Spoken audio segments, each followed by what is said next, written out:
واتل عليهم نبأ ابني آدم بالحق إذ قربا قربانا فتقبل من أحدهما ولم يتقبل من الآخر قال لأقتلنك قال إنما يتقبل الله من المتقين لئن بسطت إلي يدك لتقتلني ما أنا بباسط يدي إليك لأقتلك إني أخاف الله رب العالمين إني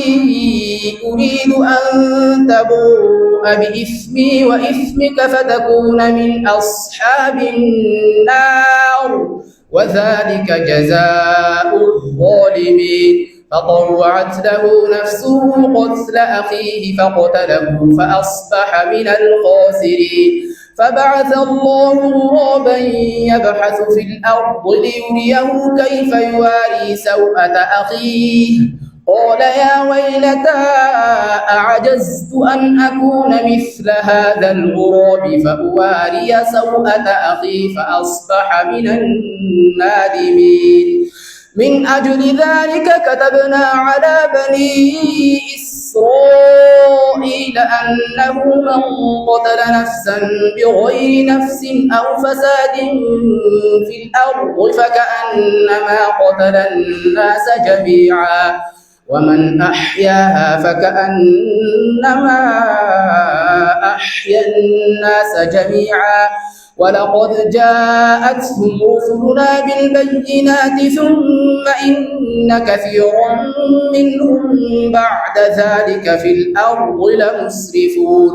إنما جزاء الذين يحاربون الله ورسوله ويسعون في الأرض فسادا أن يقتلوا أو يصلبوا أو تقطع أيديهم وأرجلهم من خلاف أو ينفوا من الأرض ذلك لهم خزي في الدنيا ولهم في الآخرة عذاب عظيم إلا الذين تابوا من قبل أن تقدروا عليهم فاعلموا أن الله غفور رحيم يا أيها الذين آمنوا اتقوا الله وابتغوا إليه الوسيلة وجاهدوا في سبيله لعلكم تفلحون إن الذين كفروا لو أن لهم ما في الأرض جميعا ومثله معه ليفتدوا به من عذاب يوم القيامة ما تقبل منهم ولهم عذاب أليم يريدون أن يخرجوا من النار وما هم بخارجين منها ولهم عذاب مقيم والسارق والسارقة فاقطعوا أيديهما جزاء بما كسبا نكالا من الله والله عزيز حكيم فمن تاب من بعد ظلمه وأصلح فإن الله يتوب عليه إن الله غفور رحيم ألم تعلم أن الله له ملك السماوات والأرض يعذب من يشاء ويغفر لمن يشاء والله على كل شيء قدير الله أكبر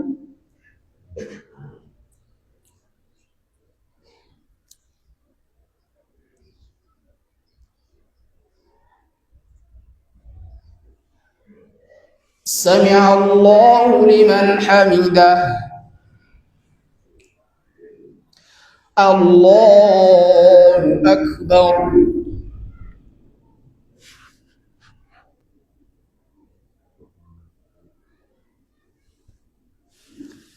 الله أكبر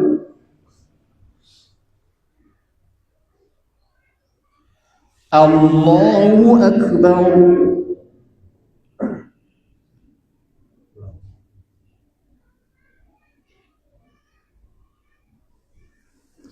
الله أكبر. الحمد لله رب العالمين الرحمن الرحيم مالك يوم الدين إياك نعبد وإياك نستعين اهدنا الصراط المستقيم صراط الذين أنعمت عليهم غير المغضوب عليهم ولا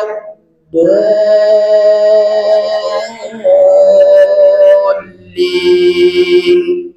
آمين. يا أيها الرسول لا يحزنك الذين يسارعون في الكفر من الذين قالوا آمنا بأفواههم ولم تؤمن قلوبهم ومن الذين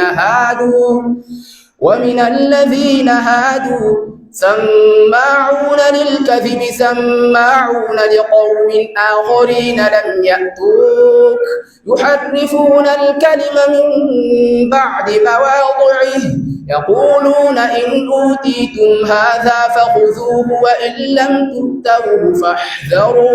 ومن يرد الله فتنته فلن تملك له من الله شيئا أولئك الذين لم يرد الله أن يطهر قلوبهم لهم في الدنيا خزي ولهم في الآخرة عذاب عظيم سماعون للكذب أكالون للسحت فإن جاءوك فاحكم بينهم أو أعرض عنهم وإن تعرض عنهم فلن يضروك شيئا وإن حكمت فاحكم بينهم بالقسط إن الله يحب المقسطين. وكيف يحكمونك وعندهم التوراة فيها حكم الله ثم يتولون من بعد ذلك وما أولئك بالمؤمنين. إنا أنزلنا التوراة فيها هدى ونور يحكم بها النبيون الذين أسلموا للذين هادوا والربانيون والأحبار بما استحفظوا من كتاب الله وكانوا عليه شهداء فلا تخشوا الناس واخشوني ولا تشتروا بآياتي ثمنا قليلا ومن لم يحكم بما أنزل الله فأولئك هم الكافرون. وكتبنا عليهم فيها أن النفس بالنفس والعين بالعين والأنف بالأنف والأذن بالأذن والسن بالسن والجروح قصاص فمن تصدق له فهو كفارة له ومن لم يحكم بما أنزل الله فأولئك هم الظالمون. وقفينا على آثارهم بعيسى ابن مريم مصدقا لما بين يديه من التوراة وآتيناه الإنجيل فيه هدى ونور ومصدقا لما بين يديه من التوراة وهدى وموعظة للمتقين. وليحكم أهل الإنجيل بما أنزل الله فيه ومن لم يحكم بما أنزل الله فأولئك هم الفاسقون. وأنزلنا إليك الكتاب بالحق مصدقا لما بين يديه من الكتاب ومهيمنا عليه فاحكم بينهم بما أنزل الله ولا تتبع أهواءهم عما جاءك من الحق لكل جعلنا منكم شرعة ومنهاجا ولو شاء الله جعلكم أمة واحدة ولكن ليبلوكم فيما آتاكم فاستبقوا الخيرات إلى الله مرجعكم جميعا فينبئكم بما كنتم فيه تختلفون وأن احكم بينهم بما أنزل الله ولا تتبع أهواءهم واحذرهم أن يفتنوك عن بعض ما أنزل الله فإن تولوا فاعلم أنما يريد الله أن يصيبهم ببعض ذنوبهم وإن كثيرا من الناس لفاسقون أفحكم الجاهلية يبغون ومن أحسن من الله حكما لقوم يوقنون. الله أكبر.